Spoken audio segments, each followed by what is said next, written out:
సలార్ మరో 3 రోజుల్లో విడుదల కానుంది. డిసెంబర్ 21 రాత్రి యుఎస్ ప్రీమియర్స్ ప్రదర్శన ఉంటుంది. ఫ్యాన్స్ ఈ మూవీ కోసం ఆతృతగా ఎదురుచూస్తున్నారు. దర్శకుడు ప్రశాంత్ నీల్ 2 ట్రైలర్స్ విడుదల చేశారు. ఒకదాన్ని మించి మరొకటి ఉంది.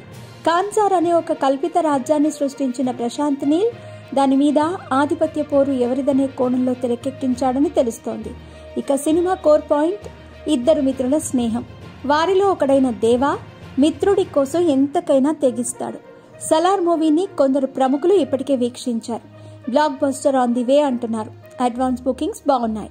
US premier booking collections 1 million దాటేశాయి. ఇండియాలో ఇప్పుడిప్పుడే బుకింగ్స్ మొదలయ్యాయి. సలార్ టికెట్స్ హాట్ కేకుల్లా అమ్ముడుపోతున్నాయి.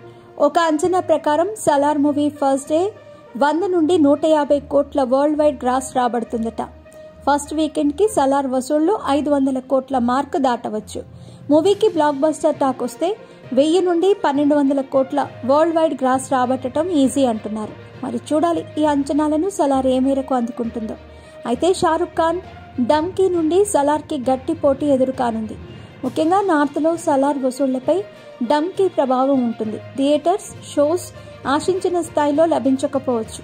అందులోనూ షారుఖ్ ఖాన్ పఠాన్, జవాన్ చిత్రాలతో బ్యాక్ టు బ్యాక్ హిట్స్ ఇచ్చారు. అలాగే దర్శకుడు రాజ్ కుమార్ హిరానీకి ఇంతవరకు అపజయం లేదు. సలార్ 2 భాగాలుగా విడుదల కానుంది. ఫస్ట్ పార్ట్ లో ప్రభాస్, పృథ్వీరాజ్ స్నేహితులుగా కనిపిస్తారు. పార్ట్ 2లో వీరిద్దరి మధ్య అసలైన యుద్ధం జరుగుతుంది. ప్రాణమిత్రులు బద్ధ శత్రువులు ఎలా అయ్యారనేది కథ అసలు ట్విస్ట్. ప్రభాస్ కి జంటగా శృతి హాసన్ నటిస్తోంది. జగపతి బాబు, బాబీ సింహ, ఈశ్వరిరావు, టిను ఆనంద్ కీలక రోల్స్ చేస్తున్నారు. డిసెంబర్ 22న వరల్డ్ వైడ్ సలార్ విడుదల కానుంది.